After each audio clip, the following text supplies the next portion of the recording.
Hola mis amigos, una semana más. Bienvenidos a la clase del poder de la enseñanza. Soy Omar, muchas gracias por acompañarme. Muchísimas gracias por seguirnos, muchísimas gracias por dar like cuando dicen que les gusta, muchísimas gracias por sus comentarios y muchísimas gracias por estar una semana más a través de las escrituras, a través del conocimiento del Evangelio y poder compartir un poco experiencias, un poco de conocimiento de, obviamente, de las experiencias espirituales para fortalecer nuestra fe, nuestro espíritu y con el objetivo de poder enseñar ese conocimiento a los demás y todos nos podamos edificar, todos podamos venir a Cristo. Ese es el objetivo, conocerlo más a Él, acercarnos más a Él, que nuestra fe aumente, que nuestra fe crezca. Y obviamente de tal manera que todos nos podamos edificar, siempre con el objeto de poder aprender y conocerlo a Él. Siempre debemos tener en mente que debemos hacer preguntas, siempre deben salir las preguntas, hacer preguntas en todo momento, cuestionarnos y por qué lo hizo eso y por qué fue. Uno de esa manera va aprendiendo.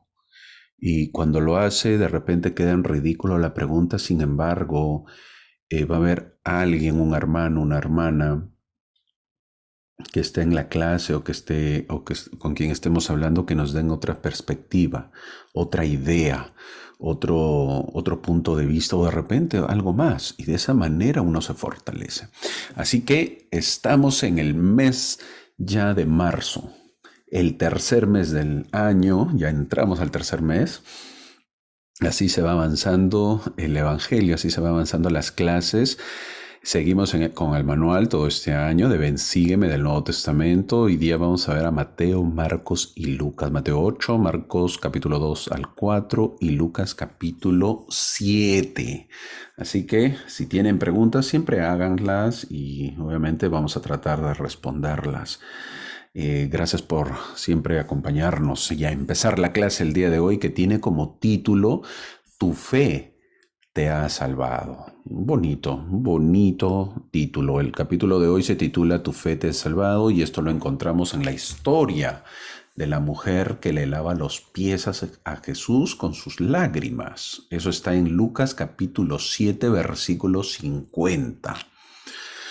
Sí, es impactante eso, ¿verdad? En el versículo 50 dice, pero él le dijo a la mujer, tu fe te ha salvado, ve en paz. Fin del versículo.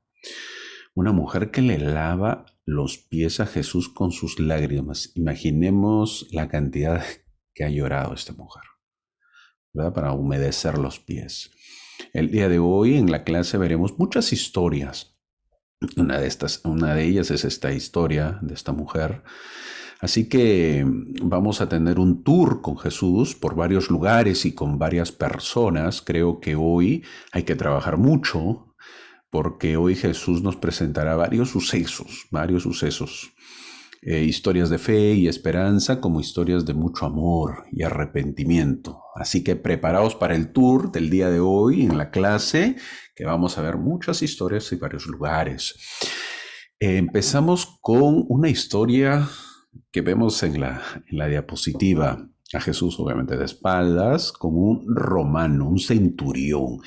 Pero antes de ello vamos a ver que el libro de Mateo en el capítulo 8 empieza con un milagro que ya vimos, que ya hemos estudiado, el milagro del hombre leproso. Por eso ya no lo repetimos, ¿verdad? Para tomarnos un poco de tiempo.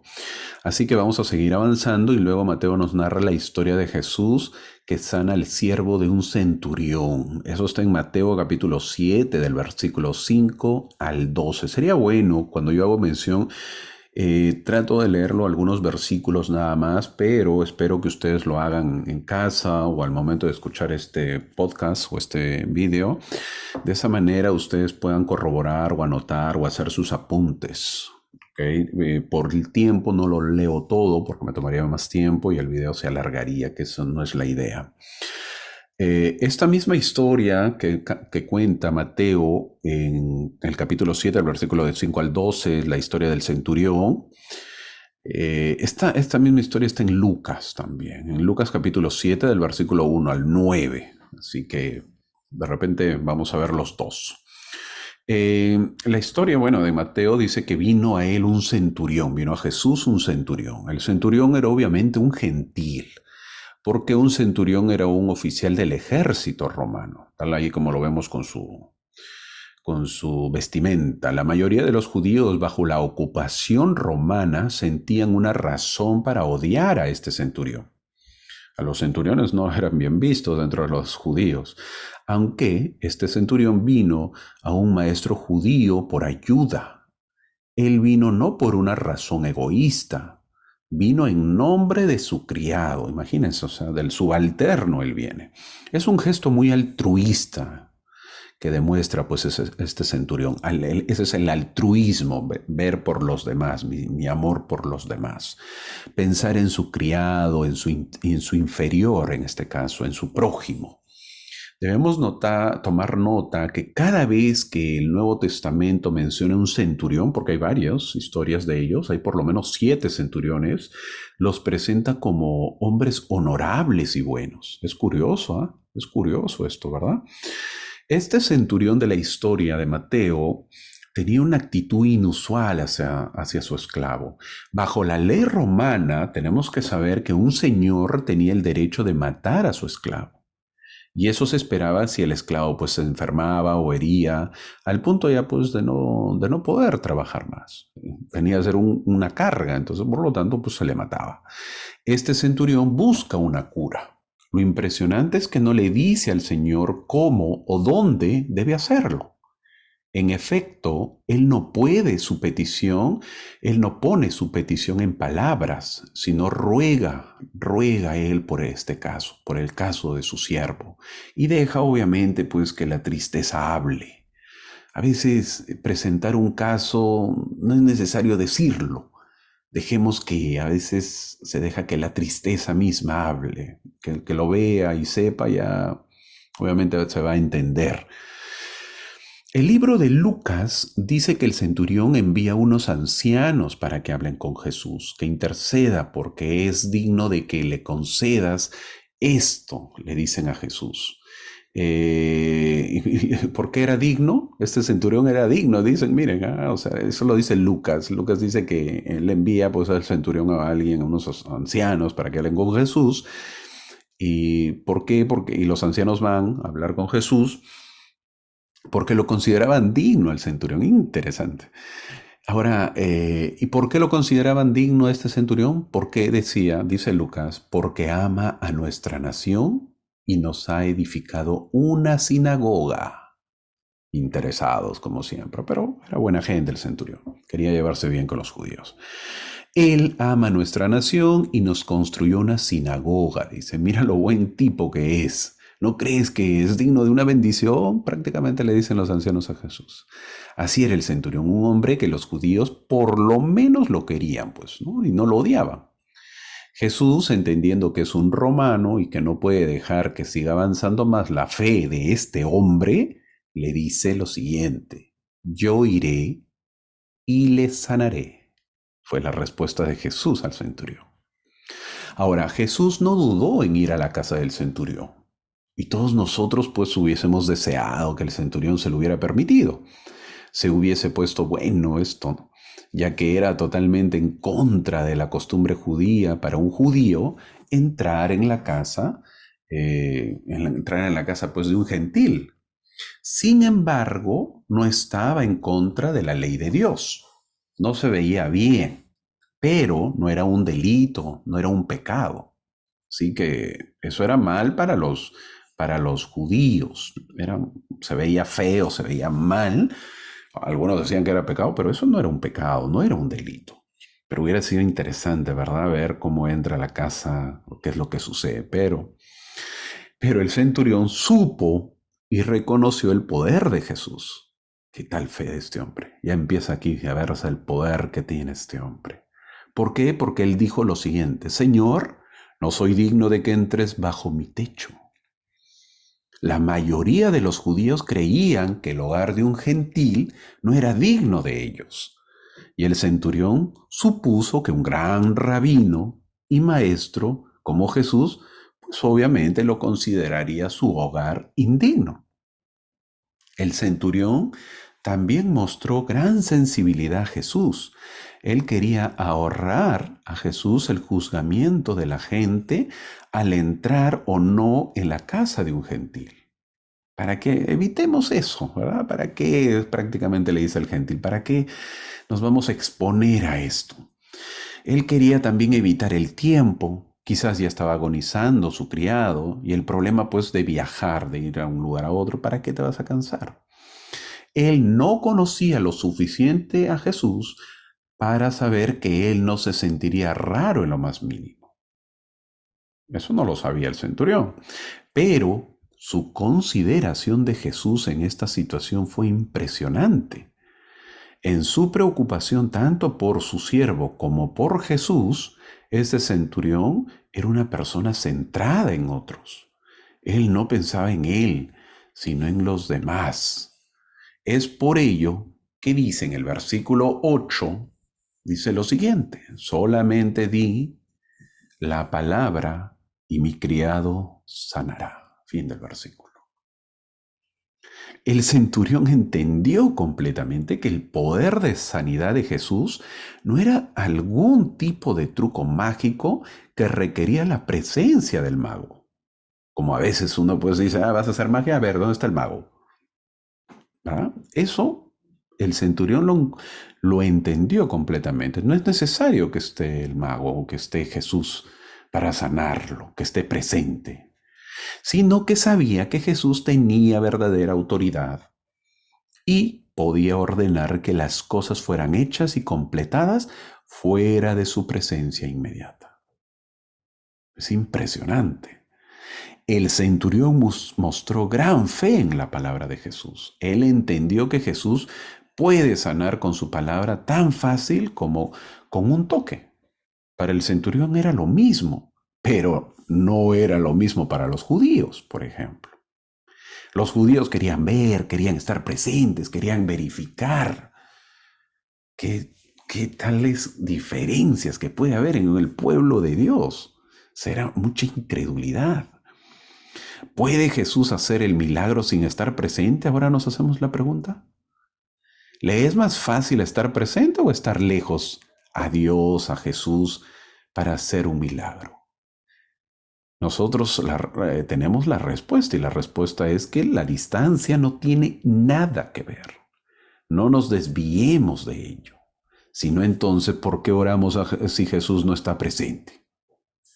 Nosotros oramos o pedimos milagros sabiendo que no está presente, pero que con una palabra suya, Él nos bendecirá. Las palabras del centurión presuponen un entendimiento del sistema militar romano. Un soldado de infantería que desobedecía no estaría desafiando simplemente al centurión, sino al emperador y a Roma misma, con toda su majestad y poder imperiales. En eso creía el centurión. El centurión también sabía acerca de la cadena militar de mandato. Él vio que Jesús tenía por lo menos esa cantidad de autoridad. Es por eso que en el versículo 10 de Mateo, que está en la diapositiva, dice, al oírlo Jesús se maravilló y dijo a los que le seguían, de cierto os digo que ni aún en Israel he hallado tanta fe. Jesús ve una fe digna de alabanza. Jesús ve un contraste increíble. Mientras su pueblo pide que Él mismo esté presente y haga las ayudas, en el centurión, que no es judío, solamente pide su palabra. Qué tristeza habrá sentido Jesús al saber que su pueblo, su gente, sus feligreses no tienen fe como la de un extranjero. Esto debe haber sido interesante al saber eso, ver la fe de los demás antes que los tuyos. De cierto os digo que ni aún en Israel he hallado tanta fe, dice el versículo 10. Jesús consideró la fe de este centurión gentil un símbolo vivo de opresión judía. Y lo creyó, mayor que cualquier fe que él haya visto entre el pueblo de Israel. Ante ello Jesús pues dijo la esperanza de muchos y quizás lo que no gusta a varios. ¿Qué dijo? que vendrán muchos del oriente y del occidente, y se sentarán con Abraham, como lo llaman algunos. El hecho de que tal fe estuviera presente en un gentil, imagínense, en un gentil, causó que Jesús pues anunciara que habrá gentiles en el reino de los cielos. Esto fue detonante. Ellos incluso se sentarán a cenar con Abraham, con Isaac y Jacob, les dijo Jesús. Esta era una idea radical para muchos de los judíos en el tiempo de Jesús. Los judíos asumieron que el gran banquete mesiánico no tendrá gentiles, no iba a tener gentiles, y que todos los judíos estarán ahí. Jesús corrigió ambas ideas erróneas. Estas pocas palabras de Jesús nos dicen un poco de cómo será el cielo o el reino de Dios. Es un lugar con mucha gente. Jesús dijo que muchos vendrán al cielo. Sí, dijo muchos, así como dice la palabra, muchos. Es un lugar con gente de toda la tierra, del oriente y del occidente. Ellos vendrán al cielo. El cielo es una congregación de los santos y que nos conoceremos el uno al otro ahí. Es una congregación de santos, sea de donde sea, pero santos. De cualquier congregación, pero santos. Una vez más, creer que solamente estará una sola congregación es absurdo. En el reino habrá de muchas congregaciones religiosas. Es más, Jesús dijo, mas los hijos del reino serán echados a las tinieblas. Jesús les recordó a sus oyentes judíos que su identidad racial no era una garantía del reino. Aunque los judíos eran hijos del reino, ellos podrían terminar en el infierno y lo mismo aplica a nosotros. Quizás nos sintamos que conocemos toda la verdad del Evangelio, pero no nos garantiza estar en el reino. El orgullo religioso era altísimo en ese tiempo entre los judíos. Incluso considerar que los gentiles podrían tener un lugar en el cielo por encima de lo que un israelita podría tener era prácticamente pues una blasfemia para los judíos. Así era el pensamiento y la enseñanza en ese tiempo. El elder James Talmage escribió. ¿Quién es el elder James Talmage? Ya lo mencioné también. Obviamente, miembro de la iglesia, que llegó a ser un apóstol en los primeros años de 1900. Él escribió pues el Jesús el Cristo, y él dice ahí en el libro Jesús el Cristo, dice, el judaísmo sostenía que la posteridad de Abraham tenía un lugar asegurado en el reino del Mesías esperado, y que ningún prosélito de entre los gentiles podría alcanzar el rango y la distinción de la que los hijos estaban seguros. Fin del comentario. Increíble lo que pensaban en ese tiempo. Sería como pensar, para entenderlo, como nosotros pensáramos en la actualidad que solamente pues los miembros SUT o los LDS en inglés, de la iglesia, que se enorgullecen de pertenecer a la única iglesia verdadera, son los que entrarán en el reino de los cielos. Así más o menos sería. Para ellos podríamos decir que vendrán muchos de entre los cristianos y musulmanes y se sentarán con Abraham, Isaac y Jacob en el reino de los cielos. Y muchos miembros de la iglesia serán echados fuera. Es lo mismo. Estamos aplicando lo que dijo Jesús. La obediencia es la cosa. Dios, que no hace excepción de personas, ofrece la salvación a todos los que la acepten en términos de verdadero cumplimiento de los mandamientos, sin importar la raza. Ese es el secreto. ¿Cuál es el secreto entonces? La obediencia. Ahora, qué bonita historia de este centurión, ¿verdad? Pero vamos a ver más historias. Mateo luego nos narra en Mateo capítulo 8, versículos del 14 al 17, la sanación de la suegra de Pedro. La sanación de la suegra de Pedro, así está llamado. Al llegar a la casa de Simón, le hablan de que la suegra está con fiebre. No le piden que la cure, simplemente le pasan el dato a Jesús. Es curioso que no le piden a Jesús que la sane. En el libro de Marcos, capítulo 1, versículo 29 al 31, dice, lo explica mucho mejor Marcos. Es Jesús el que sube a donde está, le agarra la mano de la mujer, de esta señora. Uno de sus gestos típicos es de Jesús, agarrar la mano de las personas y hace que se le pase la fiebre. Jesús sanó a esta mujer con un toque gentil de su mano. Ahora, su enfermedad era mucho menos pues severa que el leproso, ¿verdad? Por ejemplo. Sin embargo, Jesús aún se preocupaba por ella. Jesús también se preocupa por problemas pequeños, pequeñitos. Esos problemas pequeños que tenemos, también Jesús nos puede ayudar. Esa es la enseñanza. Así como puede hacer grandes milagros, puede hacer milagros quizás más pequeños. Se pone en pie y lo primero que hace esta mujer es servirles. Luego vamos a la mujer con un corazón nuevo que se abre. Vemos a esa mujer, se le abre el corazón y cuya consecuencia pues es ponerse a servir a los demás. Esta mujer demuestra su gratitud, algo que siempre debemos recordar, la gratitud. Mateo establece claramente el hecho de que Pedro estaba casado. Al tener suegra, estás casado. ¿Por qué lo menciono esto? Porque hay algunas iglesias, congregaciones que enseñan que todos los sacerdotes pues deben ser célibes y solteros. Pero el hombre que es llamado a ser el sucesor de Cristo, que viene a ser Pedro, el primer líder, el sucesor de Cristo, que es Pedro, estaba casado. Ahora, terminada la reunión, en el versículo 16 de Mateo capítulo 8 nos dice algo muy interesante, porque vemos un momento en el que se pone de manifiesto cómo esa pobre gente vivía todavía esclava de la ley. Es por eso que le traen los enfermos pasado el día del sábado, el día de reposo.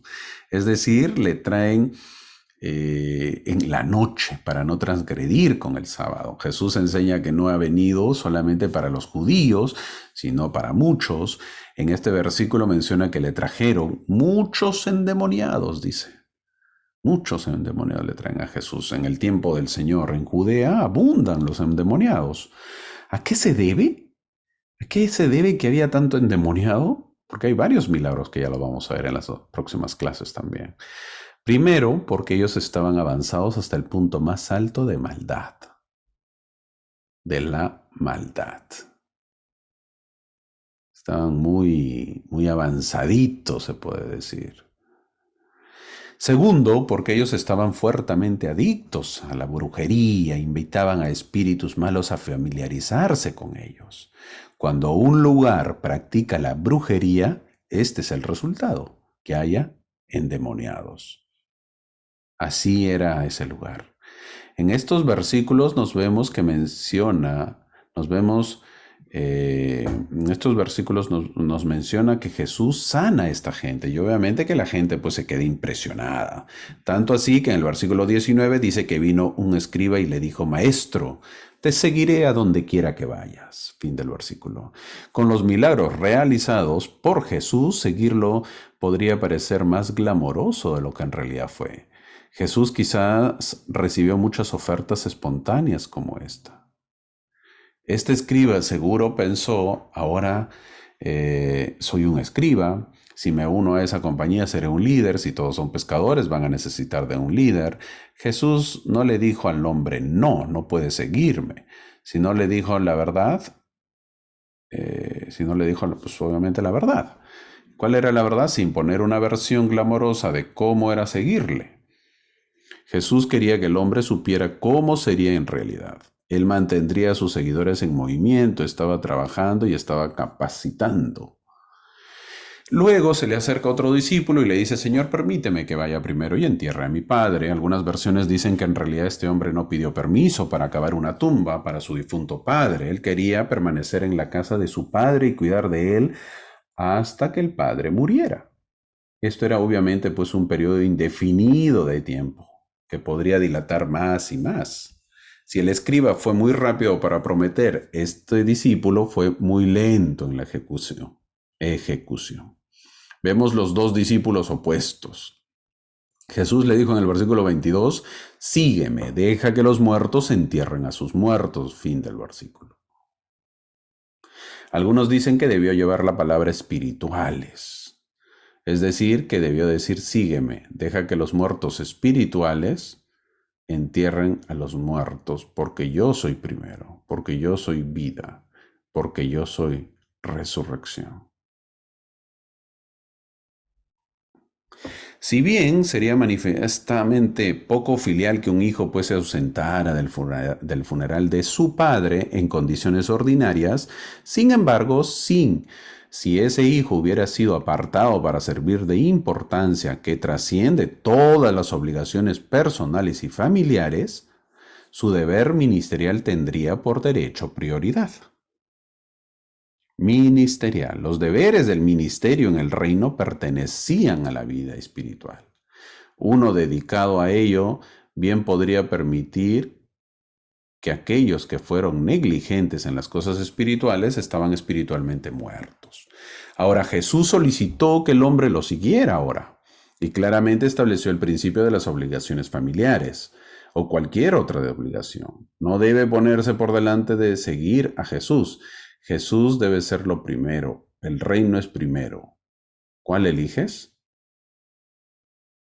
¿Por qué? Porque luego lo vamos a ver. Mateo nos dice que Jesús se sube a una barca. Mateo capítulo 8, versículo 24. La nave se cubría de olas, pero él dormía. Las circunstancias es instructiva, ya que evidencia a la vez la realidad de los atributos físicos de Cristo y la salud normal y saludable, obviamente la condición de su cuerpo. Estaba sujeto a la fatiga, al agotamiento corporal por otras causas, como todos los hombres. Sin comer tuvo hambre, sin beber tuvo sed, por el trabajo se cansó. El hecho de que después de un día de arduo esfuerzo pudo dormir tranquilamente, incluso en medio de la agitación de una tempestad. Aunque los discípulos estaban desesperados, Jesús dormía. Debió parecer extraño para ellos que él pudiera dormir en medio de la tempestad, ¿verdad? ¿Quién puede dormir? Él se cansaba y en ocasiones necesitaba dormir donde pudiera, incluso en lugares improbables. Su mente y corazón estaban lo suficientemente tranquilos, confiados en el amor y cuidado de su Padre en el cielo, que él podía dormir en la tormenta, pues, ¿no? Jesús tenía otra confianza. Pero no lo estaban sus discípulos, porque en el versículo 25 dice que lo despertaron. No deberíamos pensar que Jesús estaba de mal humor también, ¿eh? por ser despertado. A pesar que muchos de nosotros sí lo hubiéramos estado, ¿no? No nos gustan que nos levanten de un sueño. Él estaba molesto porque, no porque lo levantaron, sino por su temor. Porque el temor y la incredulidad van de la mano. Interesante. Cuando confiamos en Dios, hay mucho poco espacio de sobra para el temor. Eso tenemos que saberlo.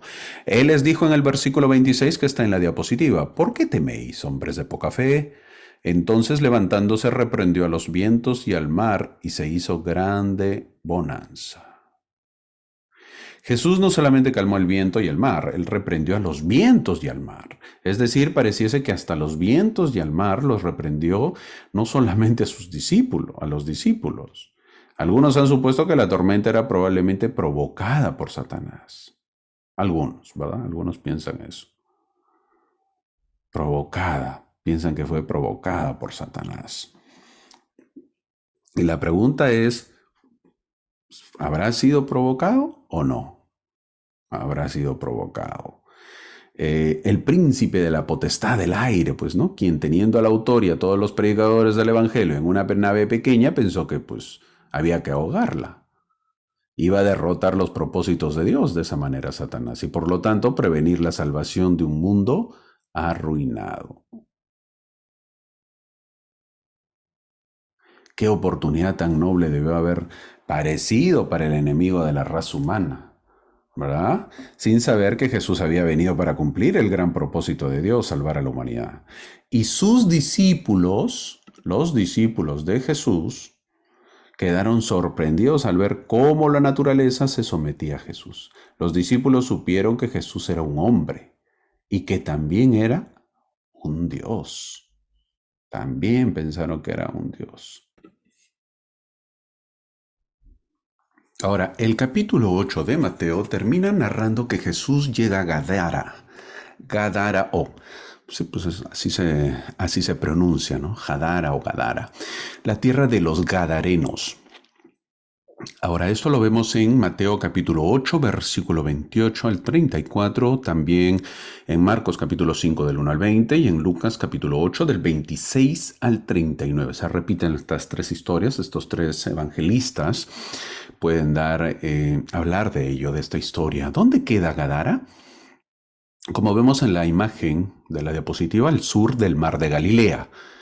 Esa zona el día de hoy pertenece a Jordania, no le pertenece a Israel, es una zona donde Jesús estuvo muy poquísimo tiempo y no pudo entender su prédica, no pudo extender la prédica Jesús. En ese tiempo era una zona donde había muchísimos gentiles. Queda al lado derecho, si lo vemos en el mapa, en el lado derecho del río Jordán. Los tres libros narran esta historia de los hombres endemoniados, dice Mateo, mencionando que son dos, pero Marcos y Lucas dicen que es un hombre endemoniado. En esta historia hay diferencia. Mateo dice que son dos, pero Marcos y Lucas dice que es un solo hombre endemoniado el que sale. En el versículo 28 del capítulo 8 de Mateo dice la narración que al llegar Jesús se le aparece dos hombres endemoniados que salían de los sepulcros, feroces en gran manera, fin del versículo. Estos dos desafortunados pues eran impuros por causa de su contacto con los muertos y se mostraron feroces, con actitud incontrolable. Los demonios obviamente llevaron a estos hombres a vivir entre los sepulcros. ¿Y por qué el cementerio era tan deseado por estos demonios?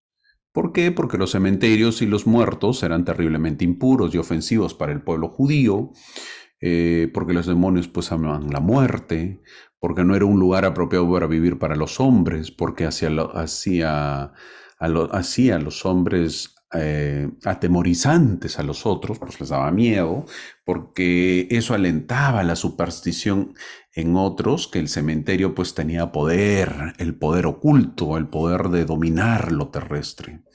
Ahora en el versículo 29 dice, ¿qué tienes con nosotros, Jesús, Hijo del Dios Altísimo?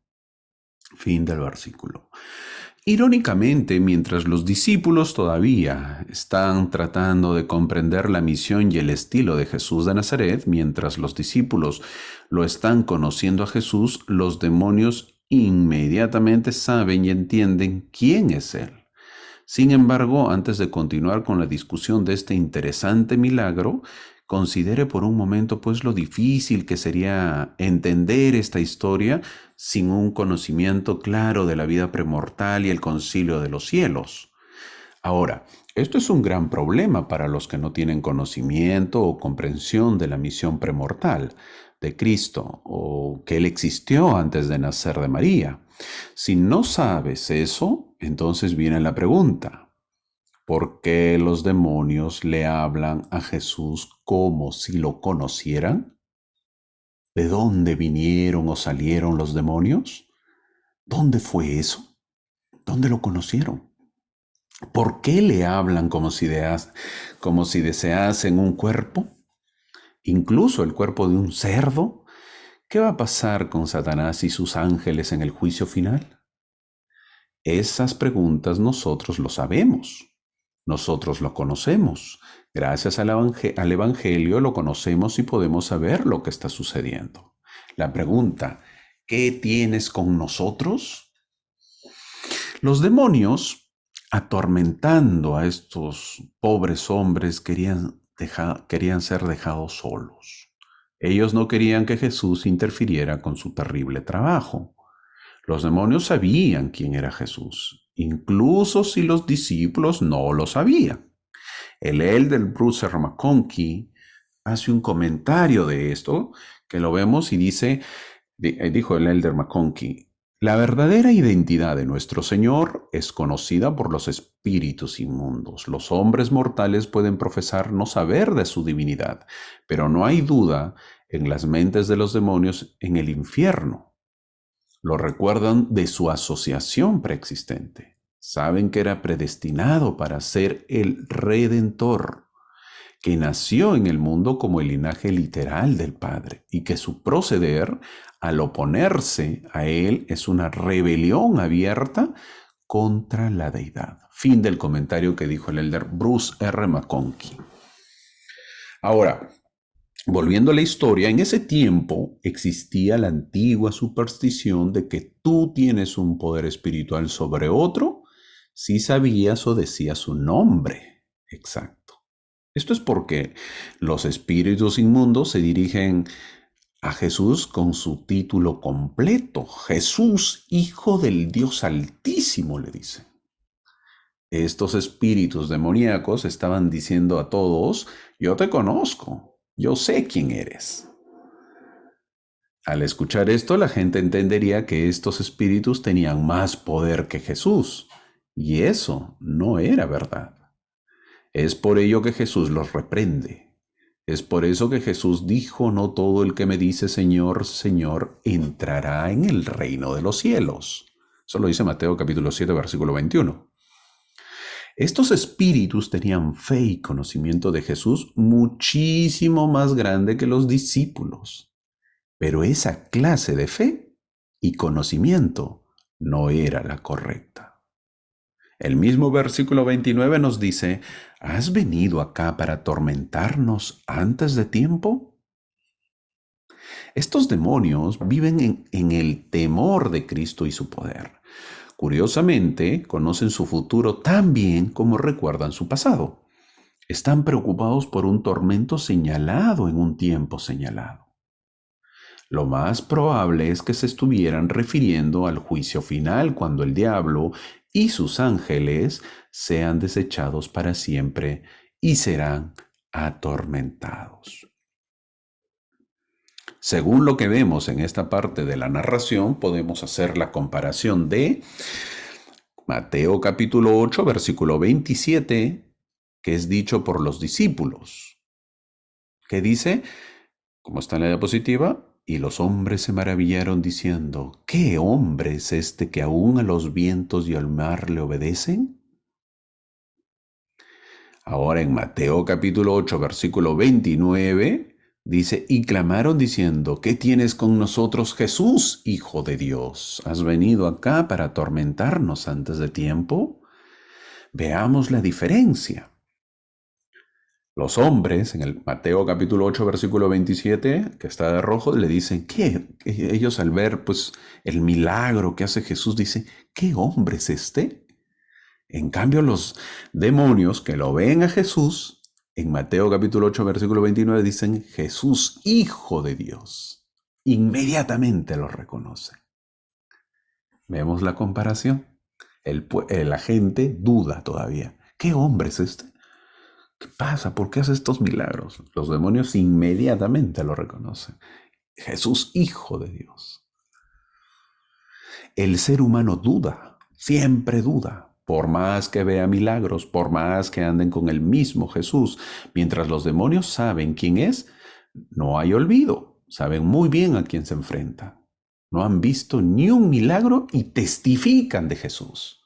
Al escuchar esto los discípulos, creo que no quedaron dudas de con quién andaban.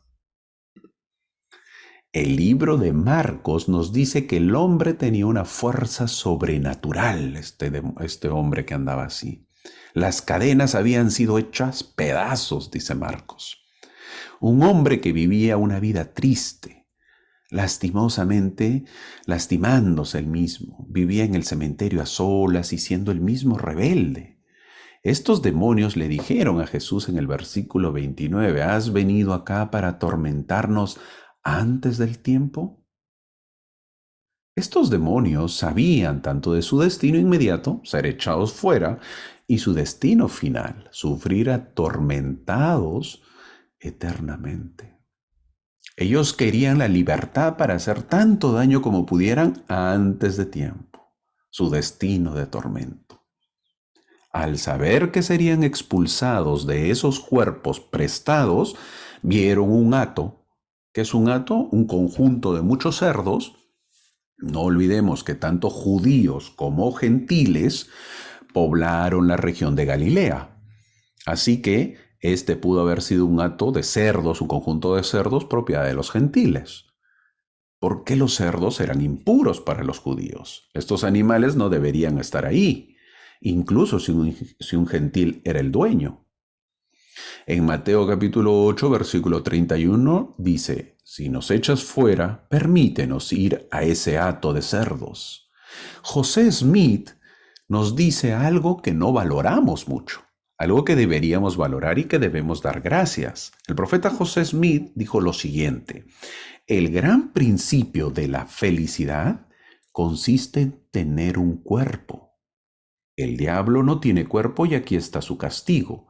Se complace cuando puede obtener el tabernáculo de un hombre. Cuando el Salvador lo echó fuera, pidió entrar en un conjunto de cerdos, mostrando que prefería tener un cuerpo de cerdo a no tenerlo.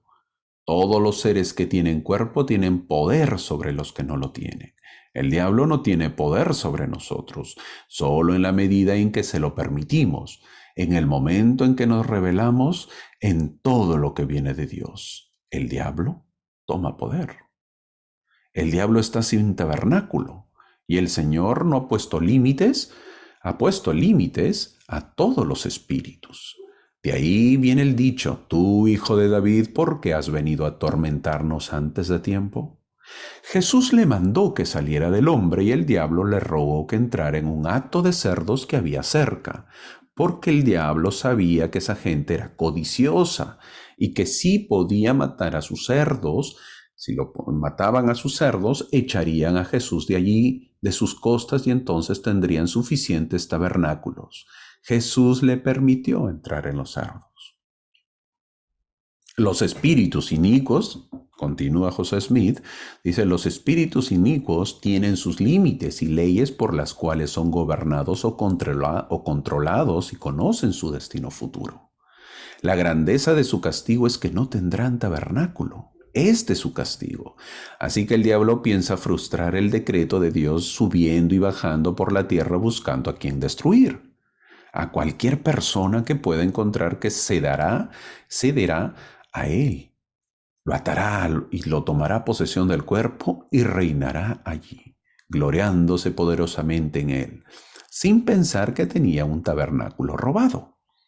Al poco tiempo vendrá alguien de autoridad y lo echará fuera y restaurará el tabernáculo a su dueño legítimo. Pero el diablo roba un tabernáculo porque no tiene propio.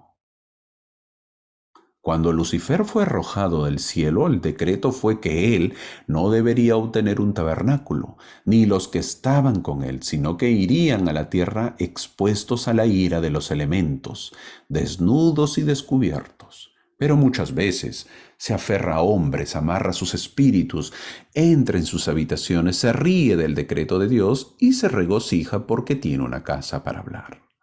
La mortificación de Satanás consiste en que no se le permite tomar un cuerpo. Esto obviamente lo dijo el elder Kent Jackson, que hizo un compendio de los comentarios de la Biblia del profeta José Smith. Un poderoso comentario que hace con respecto a este tema. Fin del comentario. Lo he leído, es un poquito amplio, pero vale la pena. Continuando con la historia, menciona que en el versículo 32 Jesús les da permiso. Y ellos salieron y se fueron a aquel hato de cerdos. Todo el hato de cerdos se precipitó y perecieron en las aguas. Fin del versículo. El hecho de que los demonios inmediatamente echaron a los cerdos a la destrucción ayuda a explicar por qué Jesús permitió a los demonios entrar en los cerdos. Porque él quería que todos supieran cuál era la verdadera intención de estos demonios. Ellos querían destruir a los hombres, tal y como destruyeron a los cerdos. Esa es la enseñanza. ¿Por qué? Porque quizás uno está diciendo, ¿y qué pasa si esos demonios me poseen? como muchos creen o muchos hacen convenios y pactos, ¿qué va a suceder? Destrucción. Los hombres son hechos a imagen de Dios. No podrían hacerlo a su manera tan fácilmente con los hombres. Pero su intención era la misma, matar y destruir es la misión de los demonios. Otra razón por qué los demonios fueron enviados a los cerdos fue para mostrar claramente que fueron ciertamente echados fuera de los hombres. Si no iban a algo o a algún animal, obviamente no podrían identificarlo que habían espíritus inmundos ahí. ¿Por qué? Porque esos espíritus no se ven. Estos espíritus malos o demonios odian estar inactivos y no se trata de que pueden dominar a los animales. Es por eso que piden permiso para entrar en los cerdos. Pero al entrar vemos que los cerdos se incomodan y tanto así que estos animales prefieren morir antes que ser dominados por estos demonios. Los cerdos nos enseñan que ellos prefieren la muerte a la maldad. Un animal impuro prefiere a morir antes que ser malo. ¿Qué tal enseñanza para un judío? Un animal impuro, ¿verdad? Algunos protestan que esto fue injusto para el propietario de los cerdos, pero no podían reclamar porque sabían que los cerdos eran impuros y no eran bien vistos por los judíos, ya que los consideraban impuros. En Mateo capítulo 8, versículo 34, sucede algo triste. Le dice, le rogaron que se fuera de sus territorios. Al enterarse la gente, le ruegan a Jesús, obviamente, que se retire. El elder Bruce Ramakonki dijo en Lucas 16, con respecto a Lucas 16:31, que es algo similar, le dijo, de manera similar no creerían en el libro de Mormón, incluso si tuvieran una vista de las planchas de oro y el Urim y Tumim. Los hombres en última instancia son controlados y gobernados por los deseos de sus corazones. Cuando desean y aman las tinieblas más que la luz, ni los milagros ni ninguna otra cosa es suficiente para convertir sus almas en la oscuridad. Más bien se rebelan contra la verdad, rechazan a los profetas y le ruegan a Jesús que se vaya de sus territorios. Eso dijo el elder Bruce Ramakonki. Ni los milagros ni ninguna otra cosa es suficiente para convertir sus almas ignorantes, dijo el elder Ramakonki. Eso está en Doctrina, un comentario que hizo él de él en un libro que se titula Comentario Doctrinal del Nuevo Testamento. Fin del comentario que hace el elder Bruce Ramakonki. Ni los milagros, dice el elder Ramakonki. La gente prefirió a los cerdos antes que sanen a los enfermos. Así eran ellos, así era su codicia. Así era su amor más por lo temporal que por los humanos, que por el prójimo. Nosotros somos gentiles. Vivíamos con un endemoniado el cual vivía en el cementerio, pero Jesús mandó al abismo a nuestros cerdos, así que mejor te vas de nosotros. Y Jesús pues se fue, no quisieron. Ahora en Marcos cambiamos un poquito, porque Marcos capítulo 4, el versículo del 26 al 29, habla de la parábola del crecimiento de la semilla. Esta parábola me encanta. Por fin hay alguien que me dice que hay cosas que pues no dependen de nuestro esfuerzo y trabajo. Siempre se cree que todo depende de nuestro estudio, nuestro esfuerzo y trabajo. Hoy Jesús nos dice que hay cosas que brotan y crecen sin que sepamos cómo, que lo hacen sin que nosotros hagamos nada, mejor dicho, mientras nosotros dormimos.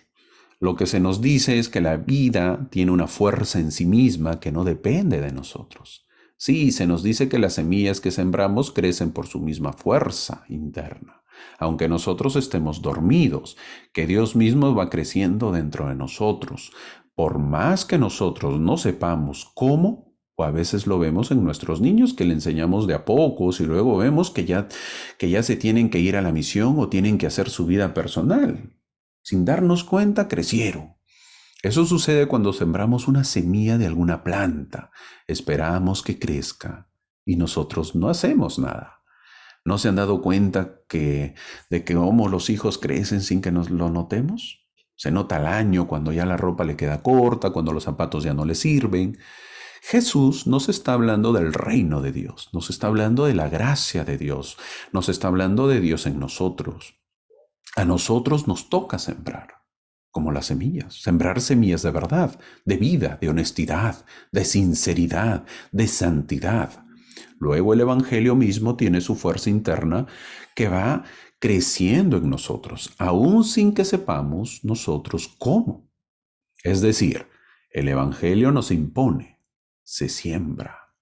Yo no puedo imponer a Dios a nadie. Yo no puedo imponer el Evangelio a nadie.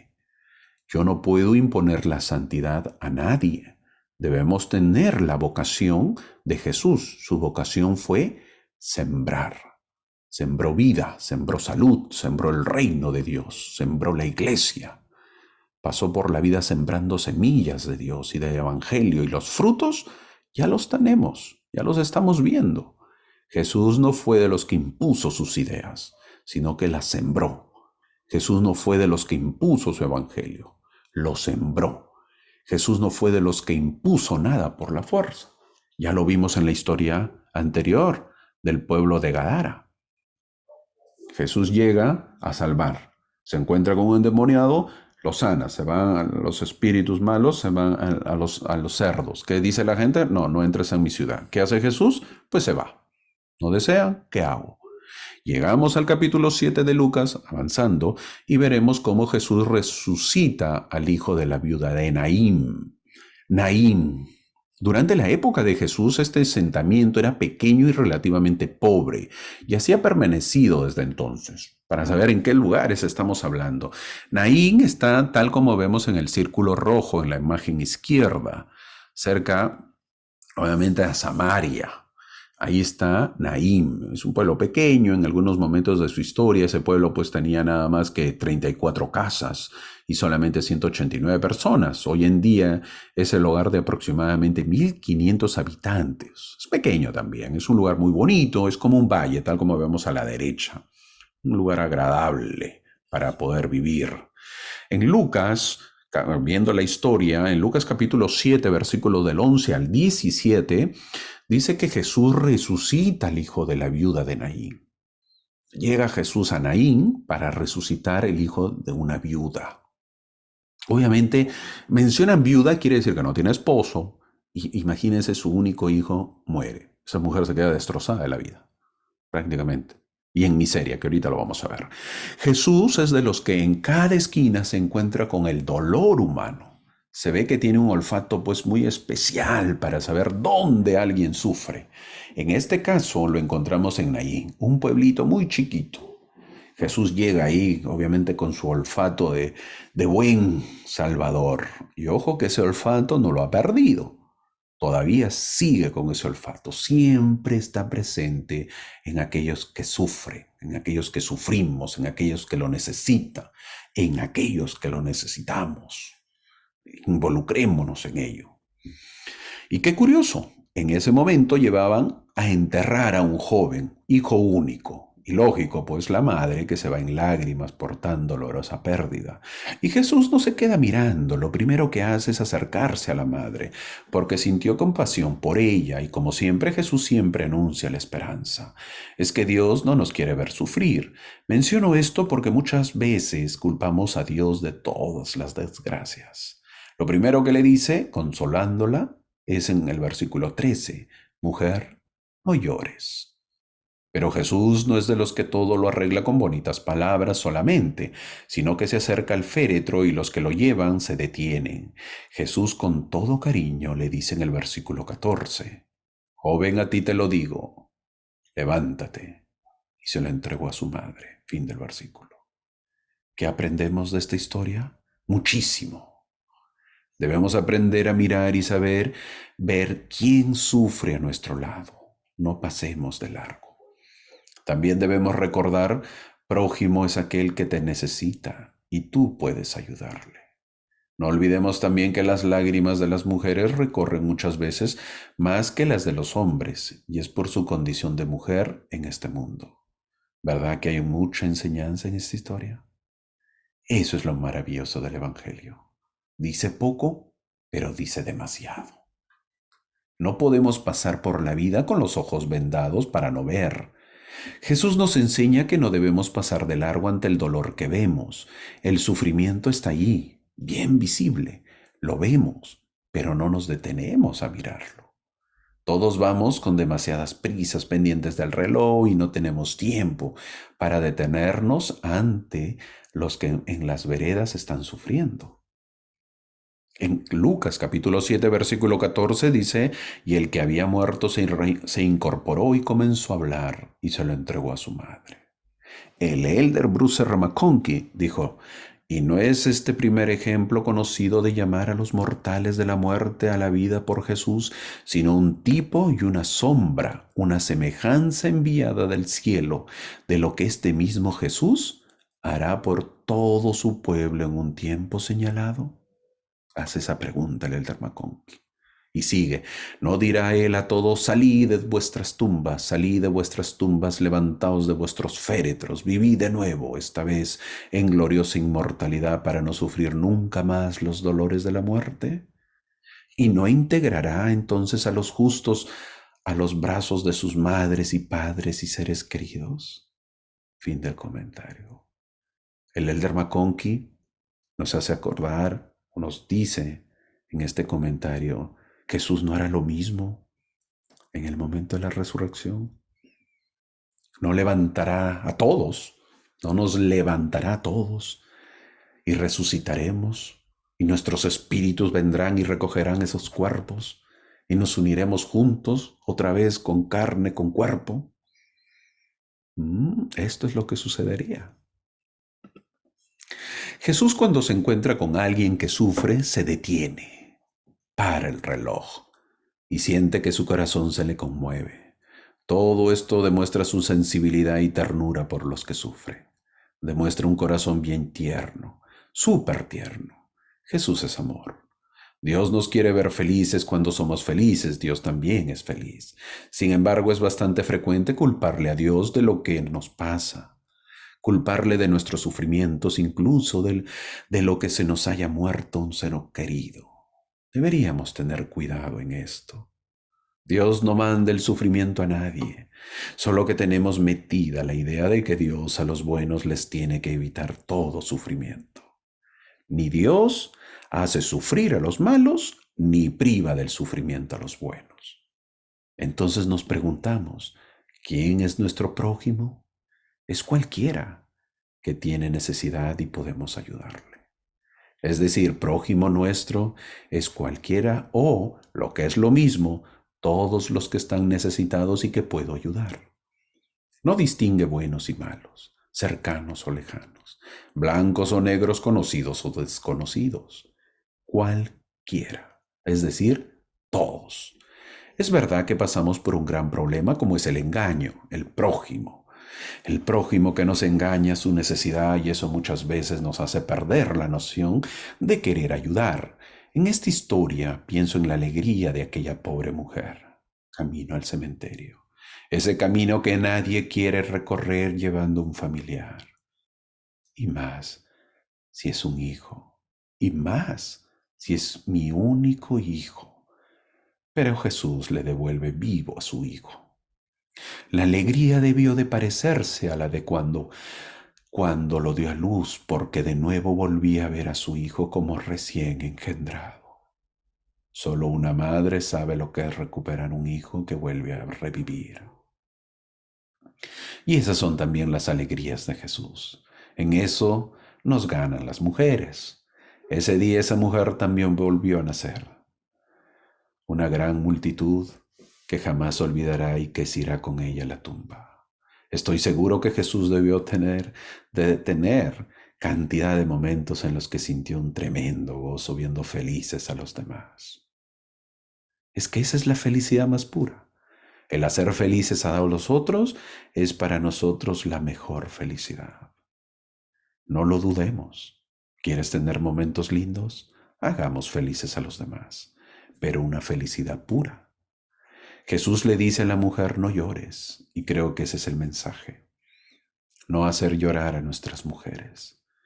No solo había dolor espiritual y emocional, sino que la viuda de Naín también se enfrentaba a la ruina económica, posiblemente incluso a pasar hambre. Jesús va en su rescate, no la deja sola, No olvidemos que Jesús trae a la vida nuevamente al hijo de esta mujer, pero no indica que verdaderamente resucitó, porque Jesús fue el primero de las resurrecciones. Eso indica también que el hijo de esta mujer en algún momento tuvo que morir y algún día tendrá que resucitar. Por el momento, Jesús le trae de vuelta al hijo, tal como vemos en la imagen que más o menos se recrea lo sucedido. Una hermosa historia, conmovedora. Y todavía nos falta otra historia conmovedora. Eso lo encontramos en Lucas capítulo 7, versículo del 36 al 50. Jesús en el hogar de Simón el fariseo. Por favor, leámoslo para poderlo entender. Lo lean ustedes y quizás hacen pausa y luego nos siguen escuchando para poderlo entender. Veremos la historia de un fariseo que invita a Jesús a comer con él. Una mujer pecadora a quien nadie ha invitado al banquete. Un fariseo que se cree bueno y santo, lo invita a Jesús y entra una mujer. Una pecadora que se reconoce pecadora y ha descubierto en Jesús la única esperanza para salir de su vida de pecado. Una pecadora que no se sienta a la mesa, sino que se echa a los pies de Jesús. Llora amargamente su pecado y con sus lágrimas lava los pies de Jesús. Y por último, un fariseo cumplidor de la ley que se escandaliza y juzga a la pecadora y juzga la actitud de Jesús. Uno esclavo de la ley y de su bondad, la otra esclava de sus pecados. Un Jesús que descortésmente pone de manifiesto el corazón vacío de amor del fariseo y defiende públicamente a la pobre pecadora y la perdona de toda su vida de pecado y la hace recobrar la libertad de su corazón y la paz de su espíritu. Dios se revela en Jesús no como el Dios que condena, sino el Dios que salva y nos saca de lo más hondo de nuestras miserias humanas. Como el Dios que nos hace libres, como el Dios que quiere la alegría y la paz de nuestros corazones. A Jesús no le importaba caer mal ante los buenos, a condición de expresar la gratuidad de su amor y devolver la libertad a quien vivía esclava de sí misma y de los demás que la utilizaba. Un fariseo lo invita a casa a Jesús. Quizás tenía admiración por Jesús y quiso tenerlo en casa. Según el versículo 36, dice que el fariseo le rogó para que vaya a su casa. Eso indica que había algún interés. Jesús no era clasista. Para él no había el problema de ricos y pobres. A Jesús le interesan las personas, no la condición de las mismas. A Jesús le interesas tú, no tu condición social. Una pecadora ingresa a la casa.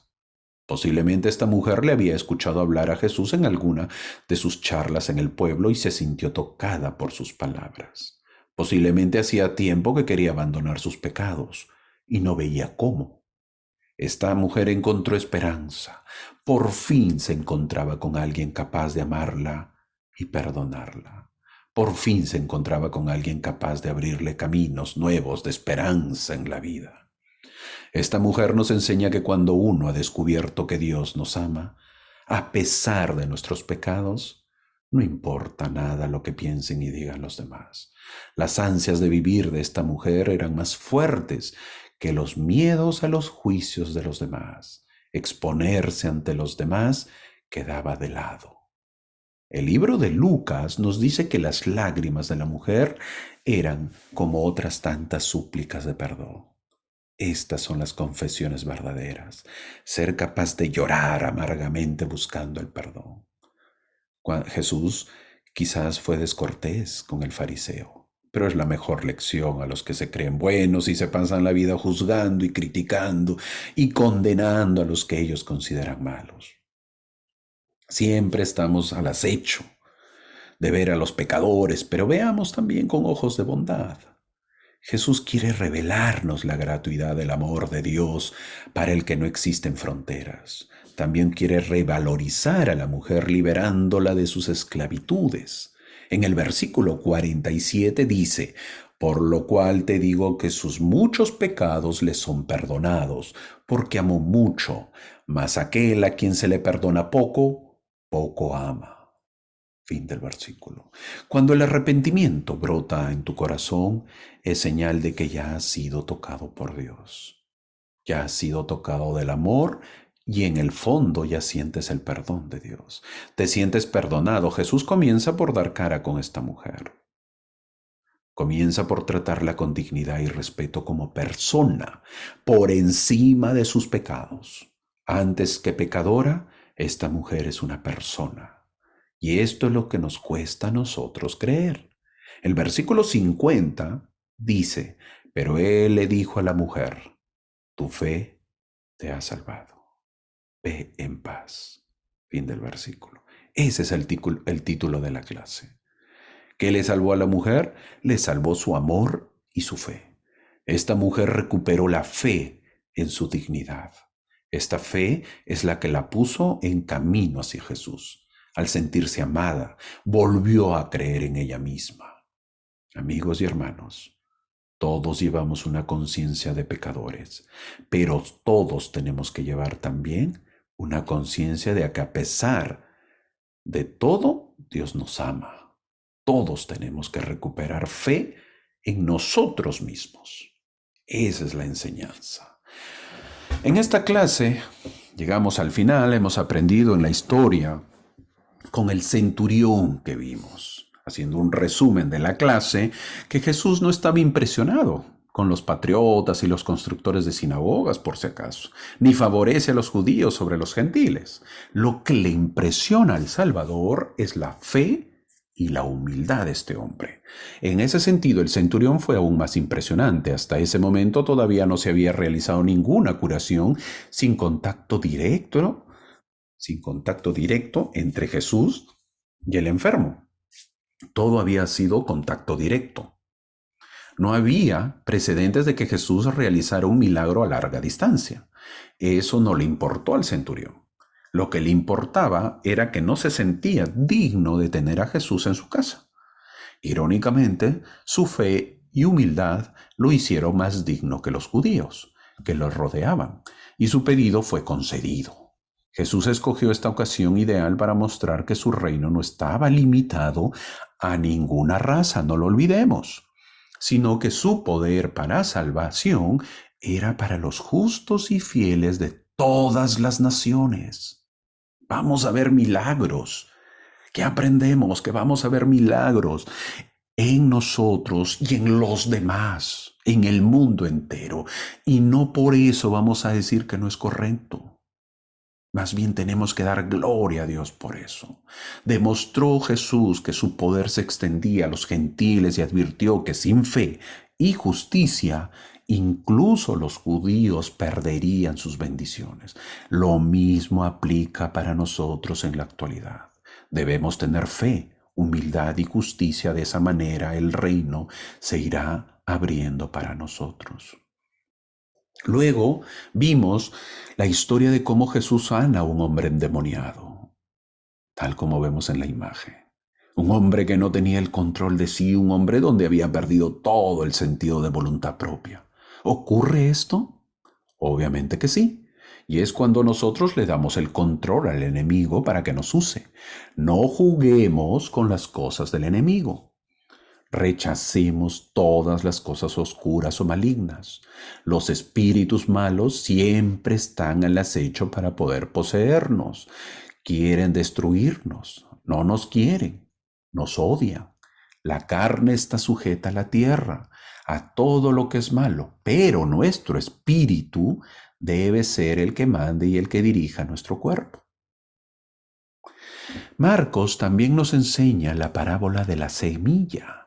En Marcos capítulo 4 del 26 al 29, la parábola de la semilla. El Evangelio, ¿qué aprendemos de ello? Es que el Evangelio es una fuerza que crece interiormente. Dios es una fuerza que crece desde dentro. La vida de cada día es una fuerza que se va desarrollando cada día sin nosotros enterarnos. Eso yo lo he entendido a lo largo de estar en la iglesia, que ya tengo algunos añitos. Si de mí dependiera, yo convertiría a todos hoy mismo. Pero a lo largo de mi vida me he ido convenciendo de que a mí solo me toca ser portavoz del Evangelio, sembrar las semillas del Evangelio, como cuando lo hice, cuando fui misionero. Ahora ya queda, pues, en esta etapa de mi vida, visitar o compartir el Evangelio. El resto ya no depende de mí. Creer que alguien se convierte porque uno le predica o le enseña es absurdo. La persona se convierte porque el Evangelio ha crecido en uno, porque el Evangelio ha trabajado en esa persona. Todos somos tierra sembrada por Dios. Dios está creciendo cada día dentro de nosotros. Obvio que algunos germinan más rápido que otros.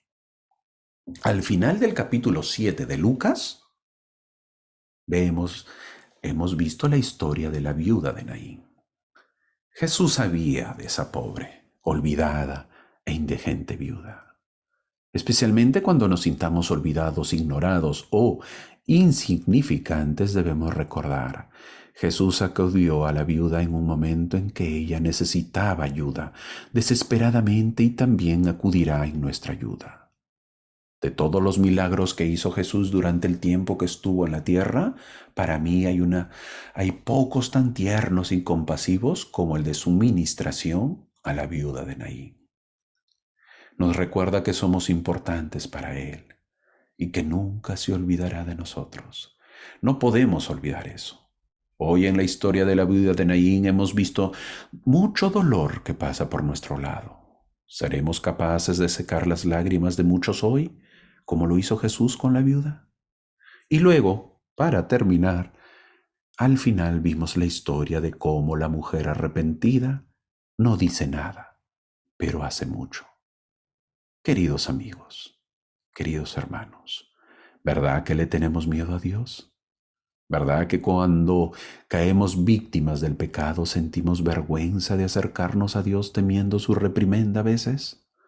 A veces la gente tiene miedo al juicio de los buenos, pero nosotros no debemos temer a Dios, porque sé que, pecador y todo, aún nos ama, y nos ama gratuitamente, tan igual como lo hizo con esta mujer. Amemos a Dios para tener una vida feliz. Muchas gracias por acompañarme. Te espero la próxima semana.